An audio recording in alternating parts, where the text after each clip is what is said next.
I'm offended by the language of uprising applied to people who are breaking into other black people's stores and looting them. This is a lack of values. And people who are destroying private property, destroying cop cars, in an uprising against what exactly? Against the black police chief, against a mostly minority police force, against the black mayor, against the black president, against the black attorney general, against against a city council that is 9 of 15 are black and all 15 are elected Democrats. What is the uprising against? What is it seeking to achieve? I still don't see what exactly the riots are seeking to achieve. Bottom line is, this is all, it all could be boiled down to just act like a mensch. Act like a human being. Honestly, it's not useful to riot, it's not useful to break things, it's not useful to throw rocks at people. And the idea that we're supposed to sort of correlate your level of outrage. I'm going to stick to the 30 seconds on this the last sentence. The idea that we're supposed to correlate your level of outrage with a certain level of justification. In other words, the more outraged you are and the more angry you are, the more justified you must be, is absolute nonsense.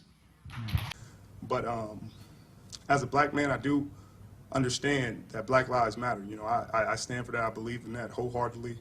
But I also think that there's a way to go about things, and there's a way to do things. And I think the issue at hand needs to be addressed internally and before we move on, because from personal experience, you know, you have living in the hood, living in the inner city, you deal with things, you know, you deal with people dying, dealt with a best friend getting killed, and it was two 35-year-old black men. You know, and wasn't no police officer involved, wasn't anybody else involved, and I didn't hear anybody shouting Black Lives Matter then. And I think that's the point we need to get to, is that we need to deal with our own internal issues before we move forward and start pointing fingers and start attacking other people.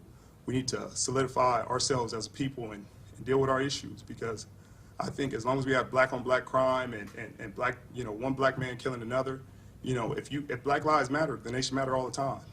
Vehicles and other durables, the median black family worth is just $1,700, while 40% of black families have zero or negative wealth.